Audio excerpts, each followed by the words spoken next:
This is your captain speaking, bienvenue sur Air Kaleidoscope, à bord de cette vidéo à destination de 1997. Notre temps de visionnage sera d'environ 14 minutes 30, beau temps prévu sur le trajet, avec quelques turbulences politiques en approche. Les issues de secours sont signalées par une petite croix en haut à droite de votre ordinateur. Veuillez vous installer confortablement, nous vous souhaitons un agréable visionnage. PNC aux portes, armement des toboggans.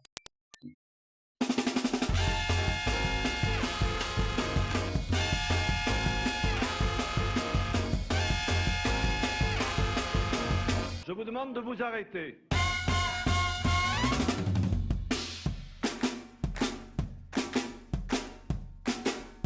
Cameron Poe est un militaire en permission, condamné à 8 ans de prison pour avoir tué involontairement un type qui essayait de violer sa femme enceinte. Considérant d'autre part que vous avez appris à tuer et que la loi doit s'appliquer plus sévèrement à ceux qui par leur formation militaire savent répondre avec force à la provocation, la Cour ordonne que vous soyez conduit et enfermé dans un établissement pénitentiaire où vous devrez demeurer incarcéré pendant une période de 7 à 10 ans. Ok, pire juge de la Terre. Cameron Poe fait sa peine tranquillement, et pour rentrer chez lui, on lui fait prendre un avion avec les pires criminels du pays. Les pires individus. La plupart d'entre eux sont condamnés à la perpétuité. Certains attendent d'être exécutés. Ce sont des pauvres. Tous, Christine. Ils sont tous dangereux, cumulent les crimes les plus affreux et ont tous pris perpétuité pour... C'est Manuel Valls qui a écrit le scénario. C'est un vrai produit du système. Mais qu'est-ce que vous racontez là? C'est encore un de ces sociologues à la mort moelle-neu qui disent que c'est nous qui fabriquons tous ces tarés, c'est ça? Non, mais je pourrais désigner des responsables si vous y tenez vraiment. Ah bah non.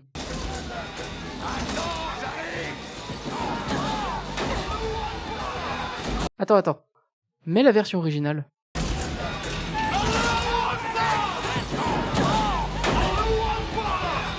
Du coup, c'est de droite? Eh ben voilà! Les prisonniers prennent le contrôle de l'avion et décident de fuir le pays. Coïncidence, le film se passe un 14 juillet, date de la prise de la Bastille, qui était une prison. Et c'est là que s'arrête le parallèle. C'est un énorme parallèle, jamais exploité. Les criminels maintiennent une escale prévue, histoire de ne pas se faire repérer tout de suite. Et là, Cameron Poe pourrait en profiter pour descendre, retrouver sa femme et sa fille, et fin de l'histoire. Mais non, il faut qu'il joue les héros, Cameron Poe. Alors il se fait passer pour un bon gros méchant. J'ai encore 15 ans à tirer. Je suis sûr que si je laisse passer ça, je m'en voudrais toute ma vie d'avoir raté la plage, les cocktails. Et s'improvise agent infiltré pour mettre à mal le plan des prisonniers. Vraiment, le type pourrait enfin retrouver sa famille, mais il préfère s'armer de ses petits bras et de son gros cerveau pour rester avec les pires criminels du pays. Tous ces monstres dans le même avion. Pour faire échouer leur plan. À lui tout seul. Mais vous avez bien servi votre pays et vous avez su vous montrer digne de l'idéal du Ranger dans l'accomplissement de sa mission. Ok, c'est un super militaire. Ne jamais abandonner un camarade blessé sur le champ de bataille, quels que soient les risques et l'ennemi. On n'abandonne pas un blessé. Le devoir avant tout, oui, mais...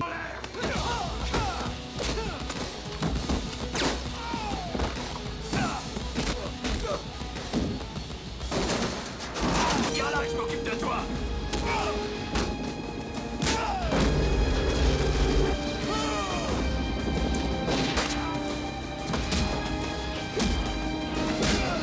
Ok, c'est Captain Alabama, le mec. Oui, le personnage de Cameron Poe vient de l'état d'Alabama.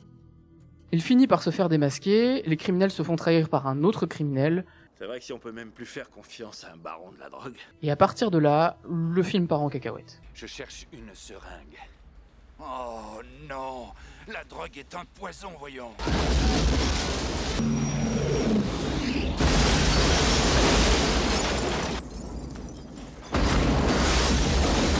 Bouge pas, je bute le lapin direct.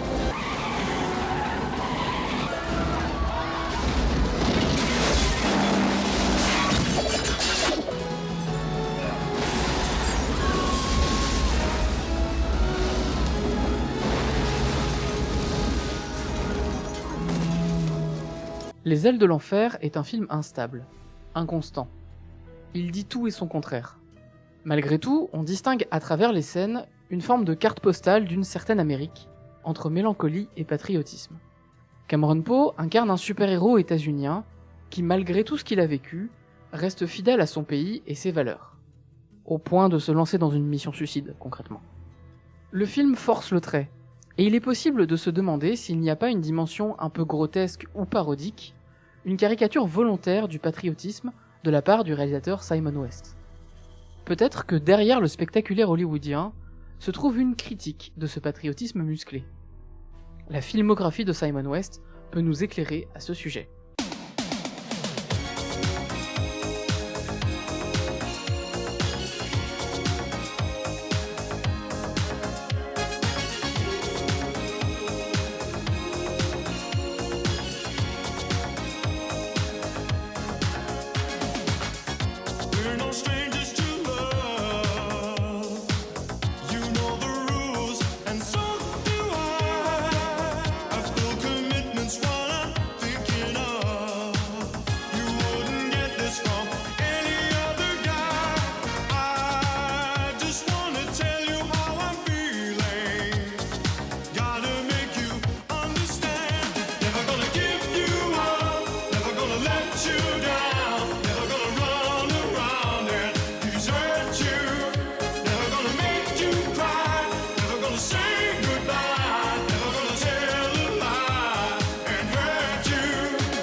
Peut-être du côté du scénariste attitré, Scott Rosenberg.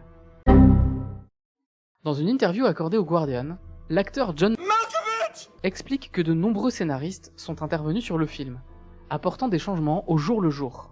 Ce qui explique en partie le caractère parfois irrégulier dans le propos du film. Pourtant, le film n'est pas neutre.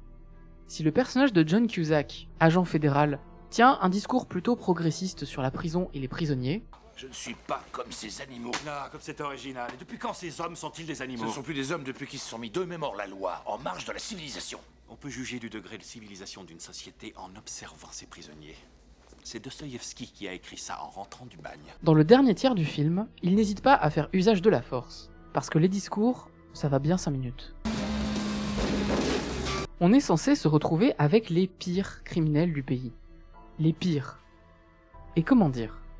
Le violeur en série est latino, Usted es el famoso criminal, amigo. Sí, me dicen el Juanillo 23. Tú eres Juanillo 23, sí te conozco. 23 cargos de violación.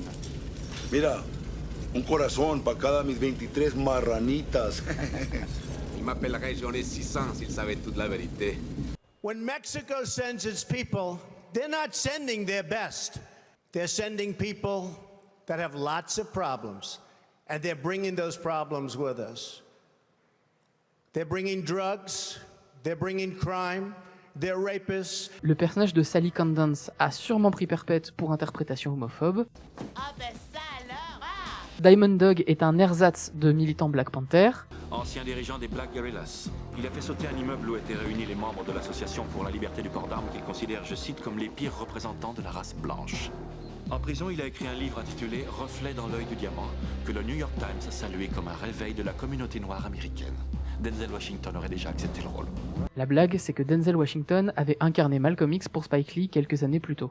Le personnage de Garland Green, version Wish d'Hannibal Lecter, tient un discours anticapitaliste. Si je te disais que ce qui est dingue pour moi, c'est de passer 40 années de sa vie à travailler 8 heures par jour, 5 jours sur 7, dans un bureau minable, avant d'être jeté et de se retrouver dans un asile de vieillards, à appeler la mort de ses vœux, dans l'angoisse de ne pas arriver jusqu'aux toilettes à temps. Pour toi, ce n'est pas de la folie, ça? Le crapaud est juste un prétexte pour piloter l'avion. On n'a pas d'autorisation, on en a rien à foutre, on s'en balait, le vieux. Hein? Eh, on s'en balait, le vieux. C'est drôle, non, j'en ai plein des comme ça. Et le leader de cette bande de joyeux lurons est Cyrus, le virus. Mais quel virus? Un virus éduqué, diplômé, qui s'exprime bien, manipulateur qui se sert des minorités, et probablement pervers sur les bords. Le virus qui attaque l'Amérique, c'est un libéral de centre-gauche. En plus d'être une représentation psychophobe. T'es fou. C'est ce qu'ont dit les psychiatres qui ont eu à m'examiner. Hélas. Ah, c'est parfait. Ce mec est dingue. Quant aux minorités gentilles, avec de très gros guillemets, elles se résument à Baby O, le pote de Cameron Poe qui ne sert à rien, sinon à rendre son pote encore plus héroïque quand il le sauve. Je vais te prouver que Dieu existe. et une femme maton qui ne sait pas se défendre. Je sais me défendre. Ceux qui se décident vont par là. Ah oui, ça je vois ça. On ne traite pas une femme comme ça. Comment un film, avec un réalisateur creux et une pelletée de scénaristes, peut-il être autant en roue libre sur l'autoroute du conservatisme? À Hollywood, ce sont les producteurs qui décident de la version finale des films. Ce qui explique notamment les sorties régulières des Director's Cut, ces films remontés selon la vision du réalisateur ou de la réalisatrice. C'est le producteur qui choisit qui fait le film. Réalisation, scénario, direction artistique, parfois les interprètes principaux, jusqu'aux script doctors, plumes mercenaires de l'ombre qui retouchent les scénarios, parfois contre l'avis des scénaristes. Et le producteur des Ailes de l'Enfer, vous le connaissez sûrement.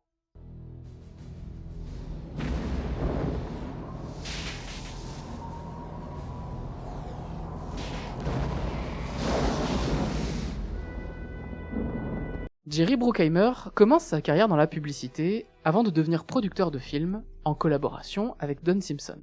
Flashdance, Top Gun, Le flic de Beverly Hills, les deux compères enchaînent les succès jusqu'au décès de Simpson en 1996.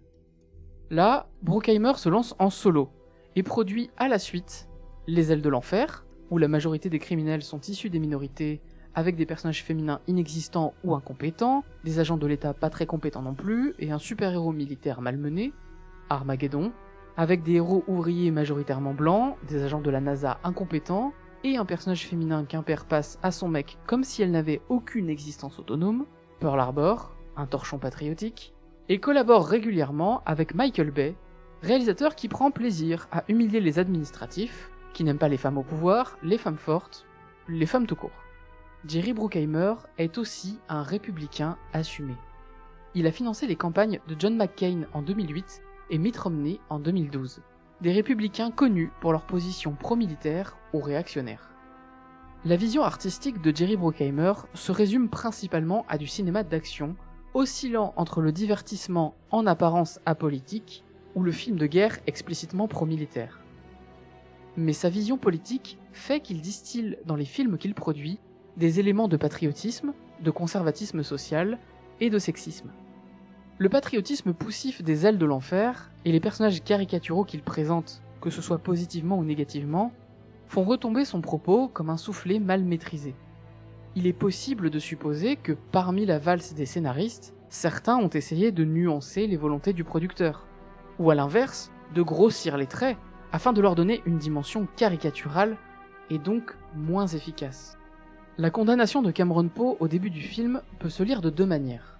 Le rejet d'une Amérique patriote et droite dans ses bottes qu'on punit pour s'être défendu, ou une condamnation absurde qui n'est visiblement qu'un prétexte scénaristique pour que même en prison, le personnage principal doit être un gentil. Il s'agissait du premier film de Jerry Bruckheimer en tant que producteur principal, donc potentiellement sans contradicteur. Son manque de finesse lui donne, certes, des reflets nanardesques, mais Les Ailes de l'Enfer n'en restent pas moins un blockbuster à succès, véhiculant des idées conservatrices, voire réactionnaires. La personne qui fait l'œuvre n'est pas toujours l'artiste. Quand l'art et la culture dépendent du financement, le simple fait que telle ou telle personne soit financée, que telle ou telle œuvre voit le jour ou ne voit pas le jour, relève déjà de choix politiques.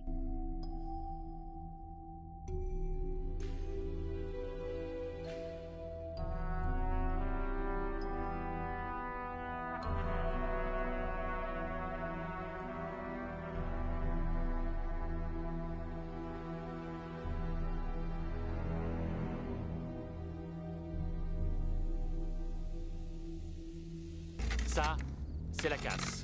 Ça, c'est le hangar. Et ça, c'est notre avion. Et ça, c'est un caillou. J'essayais d'être drôle.